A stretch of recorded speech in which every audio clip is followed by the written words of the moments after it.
Hello everyone, Radhe Radhe. তো দেখো সকাল সকাল কিন্তু আমি চলে আসছি পুজোর কাজ করার জন্য। সংসারের সবচেয়ে বড় কাজ হচ্ছে একটা পুজোর কাজ। তো সকাল সকাল প্রতিদিন স্নান করে আমি চলে আসি পুজোর ঘরে, পুজো দিয়ে তারপরে বাকি কাজ করি। আর কিন্তু অবশ্যই গাছ থেকে ফুল পেড়ে সবাইকে আমি দেওয়া হয়ে গেছে। এখন আমি গোপালকে শ্বাস শৃঙ্গার করাবো, তারপর নারায়ণকে শ্বাস শৃঙ্গার করাবো, তারপর আমার পুজোর কাজ কমপ্লিট হবে। তারপর চলে আসছি ঘর গোছানোর জন্য। আজকে একটু সোফাটাকে ঝাড় দিয়ে নিলাম, সবগুলো কভার কিন্তু তুলে ঝাড় দিলাম। তারপর চলে আসছি খাবার রেডি করার জন্য। সকালে যে টিফিনটা হয় সেটা রেডি করতে চলে আসছি। আজকে হবে জল রুটি আর সাথে হবে চা।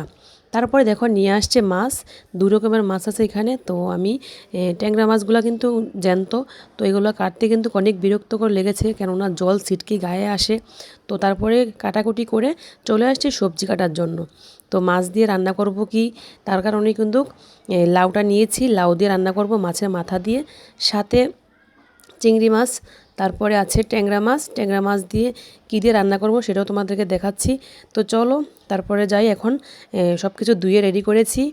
দেখো এখানে কেটেছি পটল দিয়ে, আলু দিয়ে রান্না করব, চিংড়ি মাছ দিয়ে, আর লাউ দিয়ে রান্না করব হচ্ছে লাউ দিয়ে মাছের মাথা দিয়ে হবে। তো লাউটাকে আমি কিন্তু ভাপিয়ে রেখেছি এখানে, এখন রান্না